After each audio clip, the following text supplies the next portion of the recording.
ഇന്ന് ഞാൻ നിങ്ങൾക്ക് പരിചയപ്പെടുത്താൻ പോകുന്നത് ഏത്തക്ക പച്ചടിയാണ്. ഏത്തക്ക ആവിയിൽ പുഴുങ്ങി അത് കഷ്ണങ്ങളാക്കി മിക്സിയുടെ ജാറിലേക്ക് ഇട്ട് നന്നായിട്ട് അരയ്ക്കണം.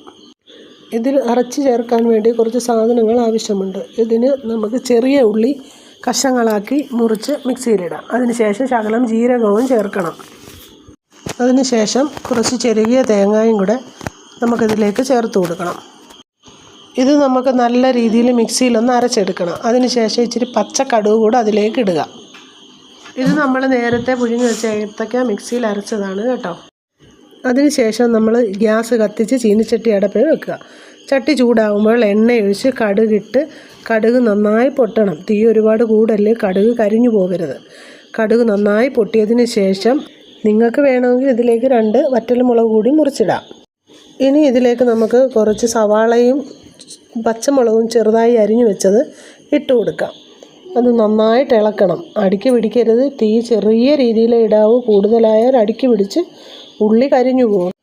കരിഞ്ഞു പോയാൽ പച്ചടിയുടെ ടേസ്റ്റ് മാറിപ്പോകും. ഇത് നമുക്ക് നല്ല രീതിയിൽ ഇളക്കി കൊടുക്കണം. അടിക്ക് പിടിക്കരുത്. അടിക്ക് പിടിക്കാതെ നല്ലതുപോലെ ഇളക്കണം. ഇളക്കി ചെറുതായിട്ടൊന്ന് കൂട്ടി അങ്ങോട്ട് വെച്ച് ഉപ്പിടണം.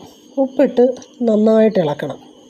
നന്നായിട്ട് ഇളക്കിയിട്ട് കുറേ സമയം നമ്മളിങ്ങനെ അടിക്ക് പിടിക്കാതെ ഇളക്കിക്കൊണ്ടിരിക്കുമ്പോൾ സവാള നന്നായിട്ട് ചുമന്ന് വരും. നല്ലതുപോലെ സവാള ചുമന്നതിന് ശേഷം, ഇല്ലെങ്കിൽ പച്ചടി പെട്ടെന്ന് ചീത്തയാവും. സവാള നന്നായിട്ട് ചുമന്ന് വരുമ്പോൾ നമ്മൾ നേരത്തെ അരച്ച് വെച്ചിരുന്ന അരപ്പ് അതിലേക്ക് അങ്ങോട്ട് തട്ടിക്കൊടുക്കുക. നന്നായിട്ട് ഇളക്കണം. അടിക്ക് പിടിക്കല്ലേ. തീ നന്നായിട്ട് കുറച്ച് വെച്ചോണം. നല്ലപോലെ തീ കുറച്ച് വെച്ച് വേണം ഇളക്കാൻ. ഇല്ലെങ്കിൽ പെട്ടെന്ന് സ്റ്റീലിൻ്റെ പാത്രങ്ങളൊക്കെ ആകുമ്പോൾ പെട്ടെന്ന് അടിക്ക് പിടിക്കുക. എൻ്റെ സ്റ്റീലിൻ്റെ പാത്രമാണ് കേട്ടോ.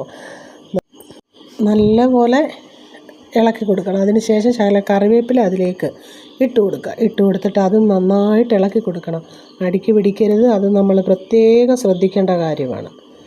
അതിനുശേഷം ഏത്തക്ക നമ്മൾ മിക്സിയിൽ അരച്ച് വെച്ചിരുന്നല്ലോ, അത് അതിലേക്ക് തട്ടി കൊടുക്കുക. നല്ലപോലെ ഇളക്കണം.